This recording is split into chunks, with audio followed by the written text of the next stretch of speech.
Hey everybody, welcome back live at Drew's house, Joppa Afternoon Drive. Very excited about this. We got another music show in our Newburyport NCM Hub studios. One of our favorite guests is back in the house, the one and only Charley Carrozo.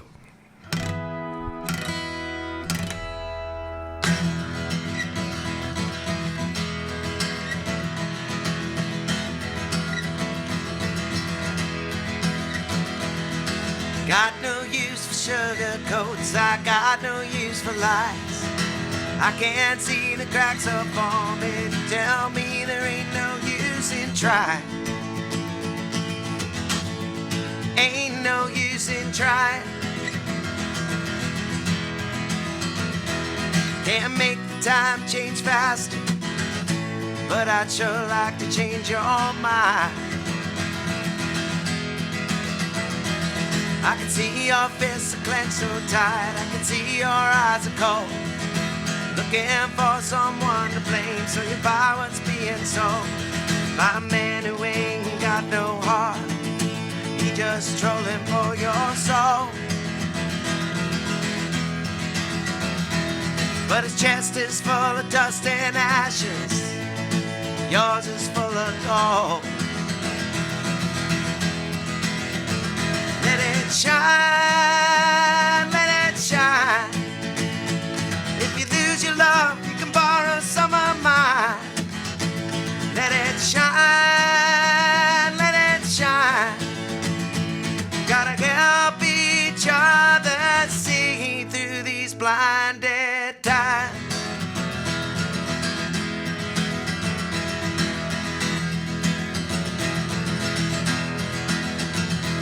I can see your guns are blazing, I can see your plans are made. Playing soldier in the woods, cause you couldn't make the grade. Goddamn, they're gonna hear you now, gonna make them feel your pain. So you're driving to Wisconsin, and the blood's gonna flow like rain. Let it shine, let it shine. If you lose your heart, you can lose your mind. Let it shine, let it shine. Gotta help each other see through these blinded times.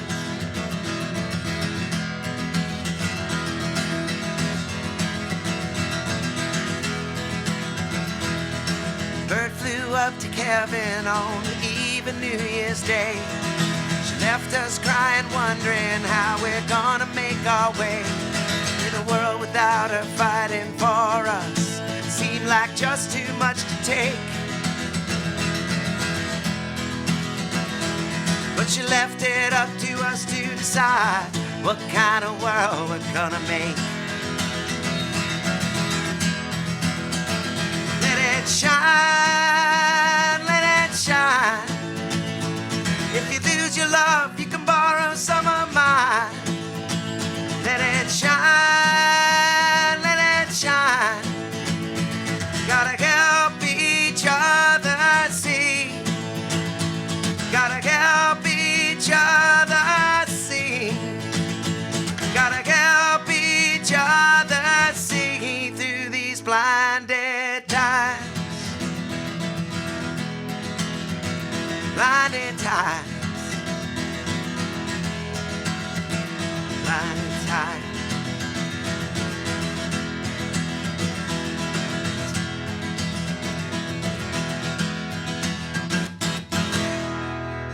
Hey, hey!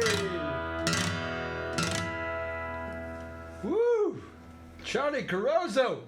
Welcome back, my friend. Well, it's good to see you, Drew. Done. Thank you for having me back. You got a winner right there, my friend. That sounds great. Thank you. Thank you. Only problem with that song Uh-oh. is it's in open E tuning, and now to play everything else, I'm going to have to tune the guitar. So just bear with me. Well, that's fine. People can listen to me talk while I stall for you a little bit. But how you been, man? Good. Everything has been pretty good. Good. Looking forward to releasing this record. Here's the record. I'll show it off for the old camera here. Am I getting the picture right there, Ryan? So it's all right on. It took a while, as Okay. you probably have heard. It's my first vinyl record that I've ever released. I've released a lot of CDs, but this is the first vinyl record. This is a cool thing. It is a cool thing, and I've always wanted to do it. And we can talk about sort of the process, but as you probably heard, it takes a long time to get a vinyl record made. Yes. There's such demand for it. Yeah. It took a full year between the time that I submitted it to the company and the time that I got the pressings back. Isn't it crazy? Like, what's old is new again? Like, I don't think people even realize how in vinyl is. Well, yeah, I don't think, I knew that it was sort of in again, but I really didn't expect it to take as long as it did. Yeah, there's something I love about just actually holding the record. I think that's what everybody loves about a record. It's the whole thing. You get the artwork, it's just something tangible in your hands. It's like, I don't know, people don't even remember CDs anymore, the younger generation, but the record, I don't know, it's great. I agree, and I think my favorite thing about it is, and I have a lot of records at home. I have a turntable, and I listen to records, and I find, even being used to sort of, being on, the streaming services and everything else. Yeah. There's something that sort of helps my ADD a bit when I have a record. I tend to listen to the whole thing, or at least one whole side. Yeah. But I tend to listen to the whole record, which is nice. It's a different experience rather than skipping around, listening to a mix or a playlist. Right. So... That's the thing. People don't really understand. Like, kids, I think, struggle with the album concept, right? Because they're like, oh, well, I like that one song off that album, and I got it on this makeshift playlist that I made that I call, Drew's playlist, and I hear the single, but I never heard the rest of the album. There's something like... Yeah, I think so. But I get surprised all the time. I see younger folks, even like kids that aren't old enough to go out to the bars, and we'll be playing some 60s cover, and they know it word for word. Yeah. So I think that's just good parenting. That's just good parenting. Yeah, that's what that is. Well said. So you got 10 songs on here, right? 10? Yeah, 10 songs. The album, it's interesting. I'll tell you. So most of it was recorded, during COVID. My friend Dave Hill, who's local around here. Everybody knows him. Do you know I have never actually met him? Like, he came on my show virtually as a bigger group, but I don't really know him, which is odd for me. He's a great musician. I'm actually starting up a North Shore band with Dave. No kidding. We don't have a name God, yet. you really are busy. Well, we're starting it up. It's okay. We've only had one rehearsal so far. Yeah. But Dave's owns a sound company called Fusion Blue, and they do a ton of great work during the pandemic. He had people in there streaming and stuff, and it was good quality. I love that. So thank you. So that's right. So that's what I was going to say is he took what was his storage area for all his sound equipment, because it was lying dormant when he wasn't able to go out and do big festivals and big shows anymore. He's got a lot of gear. Yeah. And he's got the storage area over in Rowley. And what he did was he cleared out a room of the storage area and made it kind of a recording studio / live streaming TV studio. Yeah. Put like 3 or 4 cameras in there, and then he had people coming in, and I was with the Coal Boilers. I was going in there every Tuesday night, and we were doing streaming and for tips on Venmo, things like that. And such a nice way to help artists through the pandemic, because it was professional, it looked great, it sounded great, and I just was really amazed at how Dave sort of reinvented himself out of necessity. Like, he took a storage area and made it a recording studio, and was able to make at least, recoup a little bit of his living doing that, which was great. And the people who were, people were really supportive during that time, like giving us, tips so we could pay the studio and we could make a little money, and people were really supportive. But those live stream shows sounded so good. I was like, well, why don't we just record? I got a bunch of new songs. Yep. Mostly sad songs on this record, Drew. I gotta say, they're, pandemic quarantunes, as we were calling them. Quarantunes, and they're, I said, why don't we? It sounds so good. Why don't we, do that? And I started doing it 2 at a time, and I ended up with these 10 songs. Was that literally your first thought at an album? Like, did you, a month before that, had you thought, you know what, I'm in the mood to release a new album, or did it just hit you that day? Like, it just sounds good. Maybe I'm ready. Well, I was writing. I had a good. It sounds weird to say, but I had a good COVID. You know, I had a very productive COVID. I wrote a ton of songs. Yeah. I played a lot, as you know, online and all that. And it's so I ended up with all of these songs, but they were, you know, slower tempo type stuff, and you just can't play that out in the bars all the time. You know, you kind of need a listening room. Yes. Which is what these two these album release parties that I have coming up. Yeah, which is actually, you got that going on this weekend, right? We're dropping the album this weekend officially? Yeah, dropping it this weekend, it's a big party. Which is why I'm here at the Byfield Community Arts Center. Is that pressure? Saturday night. No, I'm really looking forward to it. We were actually able to practice in there last night, so you never get to practice in the room that you're going to play in, you know, when you're doing a show like this. But, you know, we have some visuals. There's a screen back there, and my son drew up some slides for each song. Like, there's an image for each song, and my son did it on the computer. Nice. So those are going to be projected and stuff. So, you know, I'm really looking forward to doing it. Greta Schaefer, who's another local sort of Newburyport area legend, she lives in Byfield, and she's opening up at 8 o'clock, and then we'll probably go on at 9. But, you know, you need a room like that where people can sort of sit down and listen, because, you know, I had one friend tell me that he was so sad by the end of the first side that he couldn't flip the record over. Oh, no. Now, he busts my chops a little bit. It's not that bad, but, you know, for the most part, there's some pretty sad songs, and you can't play those in all the bars. So I was like, well, what am I going to do with them? And so rather than take them to one of the bands I'm in, I decided to do a quote-unquote solo record. But it's not a solo record. I have Gary Backstrom on guitar, who is fantastic guitar player out of Gloucester. If people don't know him, look him up. Gary Backstrom. He's been on this show. From the Gary Backstrom Band, also the Coal Boilers. He's awesome. Of Jiggle the Handle fame back in the 90s of the jam bands. They're a pretty big band in the 90s. Lynn Taylor on bass and vocals, who's a great songwriter in her own right, and amazing singer and bass player. And then Charlie Rockwood Farr, who is probably one of the tastiest drummers, most musical drummers I've ever played with. So a 4-piece band. And all the stuff was recorded live, which is kind of cool, you know. And you can go on my YouTube channel, and you can see all of the actual performances of the song. So we turned the cameras on in Dave's studio, and we recorded actually the live takes. So and that was a while ago too, wasn't it? That was like, you talk about this being a long process. I remember seeing that for the first time, I think months back, right? Yeah, it was over a year ago. Over a year ago, It was over a year ago that it was recorded, so it was probably a year and a half ago. And then, like I said, once it was done and mixed and everything, it took a year from there to get the record out. Wow. So I released a couple of those songs. That last one, Blinded Times, is the title track. I released that right when I did the video of it. And then we just waited for the rest of it to come out. So this is exciting. Is it like, do you get to the point where, I mean, you've been kind of looking at these songs as these, you know, big parts of your album here for a long time now. Do you get to the point where you're like, all right, it's almost officially official? Well, I think almost, yes, I'm excited, but at the same time, I think almost everybody who does a record is like this, at least I am. You listen to it so much, and you mix it, and you do a lot of takes while you're playing it, and it's just, we didn't do that many. We did 3 takes per song, and we said this is good enough. But you listen to it so much while you're mixing it and then mastering it, you get sick of it. You do, and you don't want to hear it anymore. And so this has been kind of cool, because it's been a year since I've really picked it up and listened to it.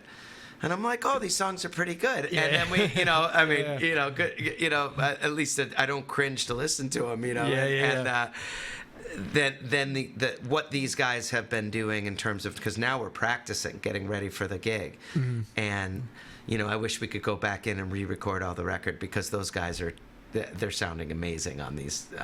There's all these other ideas that we've come up with, and Gary's put longer solos on it for the live version. So I don't think artists ever stop doing that stuff, right? It's like songs continuously reinvent themselves as you go, right? Yeah. Well, we got it's really sounding good, and I'm really psyched for this weekend. Do you, when you get this thing down to 10 songs, are you like, because I mean, I've heard different approaches to making albums. You know, I think like guys like Prince and Springsteen, I've heard, I actually did 70 songs, threw them all out, came up with 10 more, and that kind of ended up being the album. And then, you hear different approaches. Were these like the 10 that you rolled out and said it was 10 for 10 right away? Did you leave some on the floor? Well, yeah, we probably left a couple on the floor. Yeah. But we didn't record them. I made the decision of which songs were going to be on the record, because it really was like I wanted to make a record that had a certain vibe to it, which I think is important when you're making a record. If you're going to go and not just release singles like a lot of people are doing right now, like I do as well, but I wanted to make it like it's not a concept album in the Pink Floyd vein, but it is. But it does have a real vibe to it. I mean, that's kind of what I was getting at earlier when you talk about the kids listening to the singles. Is a lot of these albums are meant to, it doesn't have to be a concept album, but a lot of it is the bigger piece. That song was kind of meant to be heard with that song, and that's what an album is. That's right. And the order of the songs matter, and you have like you set it up a certain way, so imagine people listening to the whole thing. There you go. All right. What do you want to play next off this guy? Well, let's see. I'll play a song that I wrote. This is one of those sad songs. Okay. This is a song I wrote. It's sort of a tribute to Jerry Garcia, and it's called "The Closest Friend I Never Knew." All right, Charley Carrozo here live at Drew's house, Joppa Afternoon Drive. The album is Blinded Times, coming out officially this weekend, and playing some songs off it today. Charley Carrozo, take it away.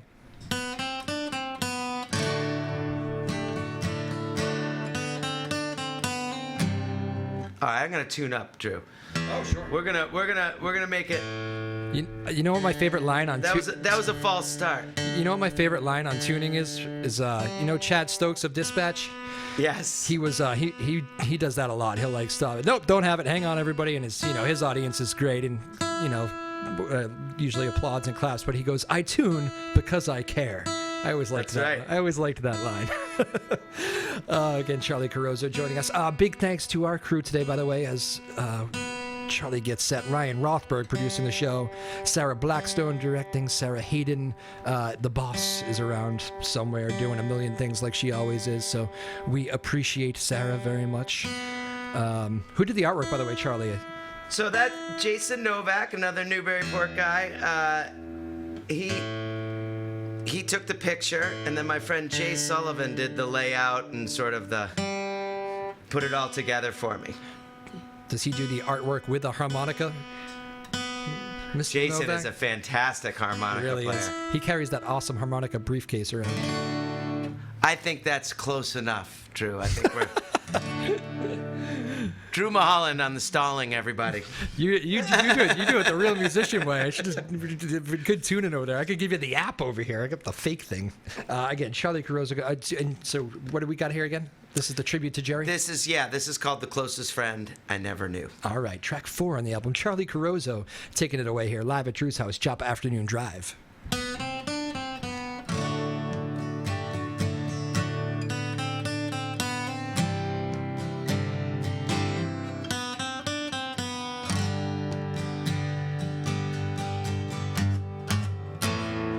Dear friend, I feel I knew you.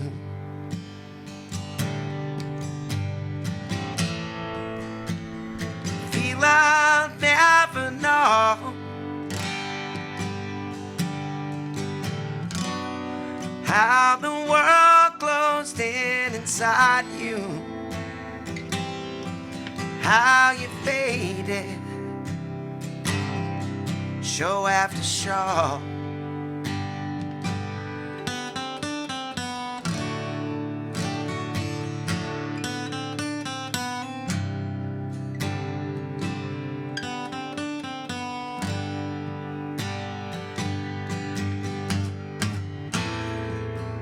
I remember last time I saw you,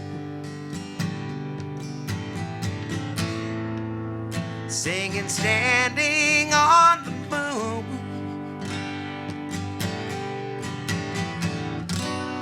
Voice stretched out so thin, like 1,000 goodbyes, trying to make it through the tune.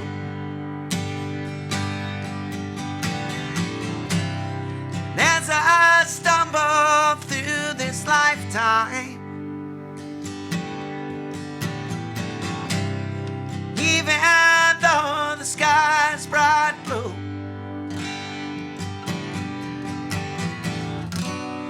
though my heart will never be the same, you are the closest friend I never knew.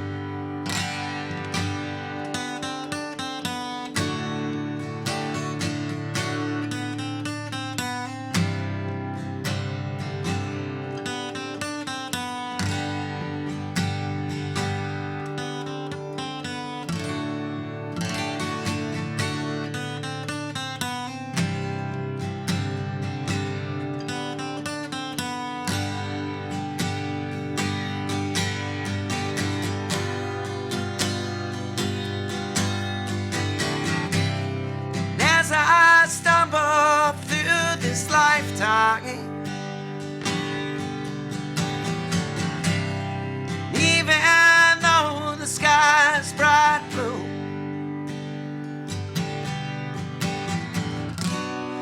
though my heart will never be the same, you are the closest friend I never knew.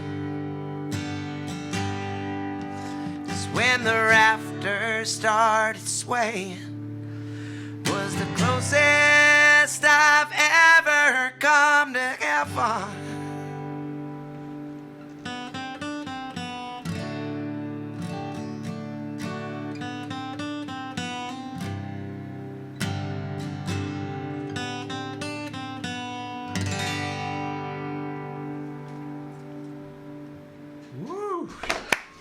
Very nice. Hey, Charley thanks, Drew. Carrozo, live at Drew's house, Joppa Afternoon Drive, playing some new songs off the album Blinded Times. Comes out officially this weekend. A long project here from Charley that you can tell he's put a whole lot of work in. We talk music all the time, whether it's on the show or just in general in life. And I don't know if we've ever had the Jerry Garcia conversation. I don't think we have, but I don't, so that one I wrote in the style of a Jerry ballad. My favorite. I spent a lot of time on the road with the Grateful Dead back in my youth, and always my favorite parts of the show was, 2/3 of the way through second set when Jerry would always sing a slow one.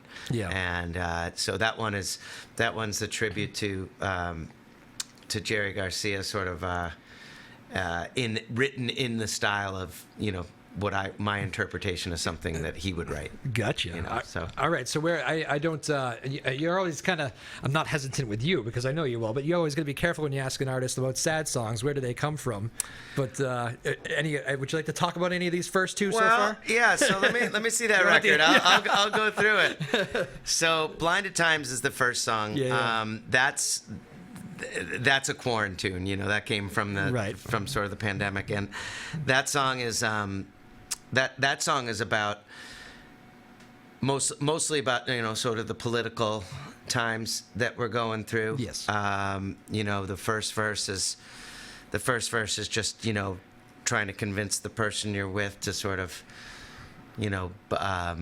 supporting people that are getting sort of depressed with the times, not just COVID but the political landscape. The second verse is his chest is full of dust and ashes. That's a nod to Mr. Trump. And then the third verse is about a guy who plays soldier in the woods with his guns because he couldn't make the grade, and then he's driving to Wisconsin, and that's about Kyle Rittenhouse. And then the fourth verse is about Ruth Bader Ginsburg. So it's that one's political, and nothing else is political on this record, but that one is. I'm Doing Fine is about stalking. You know that song? That's about stalking your ex-lovers on social media. Yep.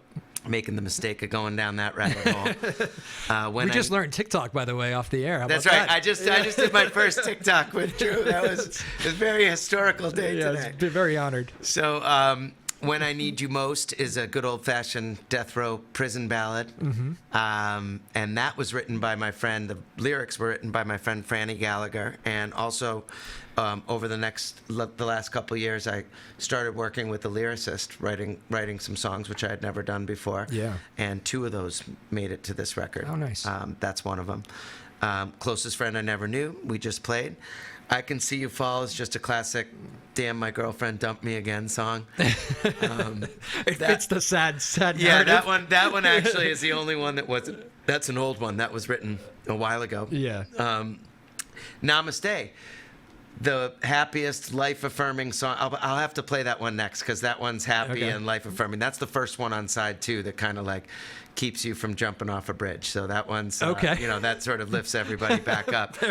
And then we go right back into the sadness with The Great Divide, which is a song that actually got my mother-in-law to call the house and ask if everything was okay. No. When she heard it, yeah. True story. I put that out, when I was doing my online shows, and she heard that song and